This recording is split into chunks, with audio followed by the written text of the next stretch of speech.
18. The Fright Peddlers.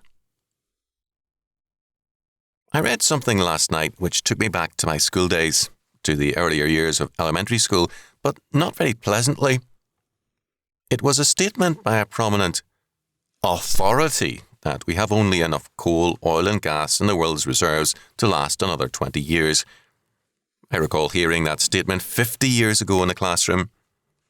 I was also told that the new weapons of warfare would lead to the obliteration of the human race if a second world war began, and that man's hope was in something called, I think, the Kellogg-Briand Peace Pact, which almost all nations signed, promising to end all wars, and in the League of Nations. In fact, I heard quite a few horror stories in school about what was going to happen to the human race unless something or other was done. Since then, the world has gone from bad to worse, sometimes because of some of the answers then proposed.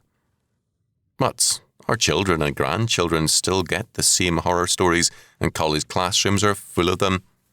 We're running out of gas and oil, although some good authorities, less publicised, say we have enough for at least 2,000 years. We're running out of air, space and everything, or so it's claimed. All of this, besides being false, breeds fear and hopelessness. It exalts some scientific planners as the only ones with the answers, and it makes the rest of us a herd of cattle headed for the stockyards unless we listen to them. Above all else, it exalts the power of man to destroy, and it produces the fear of man. And this is sinful.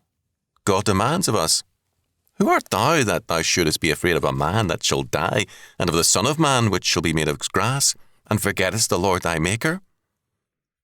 Isaiah 51:12 and 13.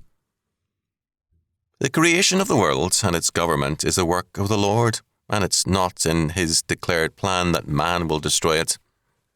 The Fright Peddlers are giving too much power to man. It's God's power they need to recognise, not man's. If man is the basic power, then the answers must come from man. But if God is the sovereign power, then the answers must come from God and none other. God's provided the answers and they are in his word. Our problem is that men pay no attention to them.